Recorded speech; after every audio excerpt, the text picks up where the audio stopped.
ಈ ವಿಚಾರದ ಕುರಿತಾಗಿ ಹೆಚ್ಚಿನ ಮಾತುಕತೆಗಳನ್ನು ನಡೆಸೋದಕ್ಕೆ ನಮ್ಮ ಜೊತೆ ದೂರವಾಣಿ ಸಂಪರ್ಕದಲ್ಲಿ ಬಂದಿದ್ದಾರೆ.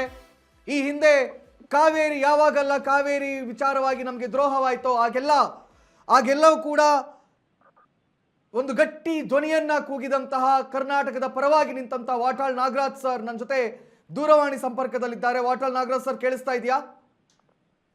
ಹೇಳಿ ಸರ್, ಏನು ದ್ರೋಹ ಸರ್ ಇದು? ಪ್ರತಿ ಬಾರಿ ಕರ್ನಾಟಕಕ್ಕೆ ಇದೇ ತರ ದ್ರೋಹ ಆಗ್ತಿದೆಯಲ್ಲ, ಈ ಸತಿ ಆದ್ರೂ ಏನಾದ್ರೂ ತೀರ್ಮಾನ ಬರ್ಬೋದು ಅಂತ ಕಾಯ್ತಾ ಇದ್ರೆ ಈ ಸತಿ ಕೂಡ ಅದೇ ತರ ಮಾಡಿದ್ದಾರೆ ಸರ್. ಏನ್ ಹೇಳಕ್ ಇಷ್ಟಪಡ್ತೀರಿ? ನಾನು ಹೇಳೇ ಇದ್ದೀನಿ, ತೀವ್ರವಾದಂತ ಹೋರಾಟ ಮಾಡ್ತೀವಿ. ಯಾವ ಕಾರಣಕ್ಕೂ ನೀರು ಬಿಡಕ್ ಕೂಡದು. ಡಿ ಕೆ ಶಿವಕುಮಾರ್ ಹೇಳ್ತೀನಿ, ಭದ್ರವಾಗಿರಿ. ಎಂತ ನೀರು ಬಿಡಕ್ ಕೂಡ್ದು ಏನೇ ಆದ್ರು ನೋಡಿ ಬರೋಣ. ಏನು ಹುಡುಗಾಟ ಇದ್ದಾವೆ ಅಲ್ಲಿ, ಕುಡಿಯಕ್ಕೆ ನೀರಿಲ್ಲ, ದನಕರುಗಳಿಗೆ ನೀರಿಲ್ಲ. ಏನಿದು ನಿಮ್ಗೆ ಅಲ್ಲಿ ಕೂತ್ಕೊಂಡು ಡೆಲ್ಲಿಲಿ ಕೂತ್ಕೊಂಡು ನಿಮ್ ಇಚ್ಛೆ ಬಂದಾಗಿ ಮಾತಾಡೋದಾದ್ರೆ ಏನದು ಅರ್ಥವಿಲ್ಲ. ಯಾವುದೇ ಕಾರಣಕ್ಕೆ ಬಿಡಕ್ ಕೂಡ್ದು. ಎಸ್ ನಾಗರಾಜ್ ಸರ್, ಇಲ್ಲಿ ನಾವು ಗಮನಿಸಬೇಕಾಗಿರುವಂತದ್ದು, ನಮ್ಮ ನೀರನ್ನ ನಾವು ಕುಡಿಯೋದಕ್ಕೆ, ನಮ್ಮ ನೀರನ್ನ ನಾವು ಬಳಸೋದಕ್ಕೆ ನಾವು ಪ್ರತಿಭಟನೆ ಮಾಡುವಂತ ಪರಿಸ್ಥಿತಿ ಬಂದಿದೆಯಾ? ಅಲ್ಲೇ ಬಂದಿರೋದು. ನಮ್ಮ ಡ್ಯಾಮು, ನಮ್ ಜಲಾಶಯ, ನಮ್ ಜಲಾಶಯ ನೀರ್ನ ಡೆಲ್ಲಿ ಹಂಚ್ತಾರೆ ಯಾರೋ, ಎಲ್ಲಾರು ಉಂಟೆ.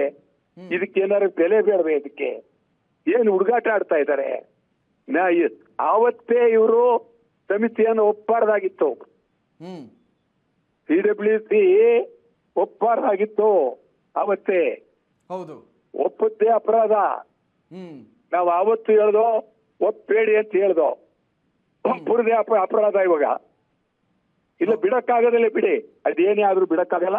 ನಾಳೆ ನಾವು ಸಭೆ ಸೇರ್ತಾ ಇದ್ದೀವಿ. ಎಸ್ ಸರ್, ನಿಮ್ಮ ಮುಂದಿನ ನಡೆ ಅಥವಾ ಬೇರೆ ಬೇರೆ ಕನ್ನಡ ಪರ ಸಂಘಟನೆಗಳನ್ನ ಒಟ್ಟು ಸೇರಿಸಿಕೊಂಡು ಒಂದು ಪ್ರತಿಭಟನೆ ಮಾಡೋದು ಯಾವ ರೀತಿ? ಇದೇನ್ ನಮ್ಮನೆ ವ್ಯಾಪಾರ ಇದು. ಎಲ್ಲರೂ ಒಟ್ಟಿಗೆ ಸೇರ್ತೀವಿ. ರಾಜ್ಯದ ಎಲ್ಲ ಕನ್ನಡ ಪರ ಸಂಘಟನೆಗಳು ಒಟ್ಟಿಗೆ ಸೇರ್ತೀವಿ. ಇವತ್ತು ಅನಿವಾರ್ಯ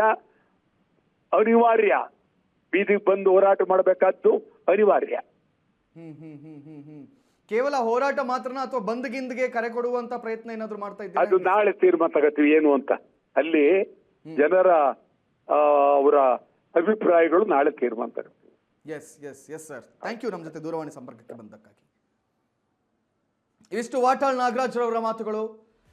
ಯಾವುದೇ ಕಾರಣಕ್ಕೆ ಬಿಡೋಕೆ ಸಾಧ್ಯ ಇಲ್ಲ. ನಾಳೆ ನಾವೆಲ್ಲ ಕನ್ನಡ ಪರ ಸಂಘಟನೆಗಳು ಕೂಡ ಒಟ್ಟು ಸೇರಿ ಒಂದು ತೀರ್ಮಾನವನ್ನು ತೆಗೆದುಕೊಳ್ತೀವಿ. ಪ್ರತಿಭಟನೆ ಆಬ್ವಿಯಸ್ಲಿ ಮಾಡ್ತಾರೆ, ಆದರೆ ಬಂದ್ಗೆ ಕರೆ ಕೊಡಬೇಕಾ?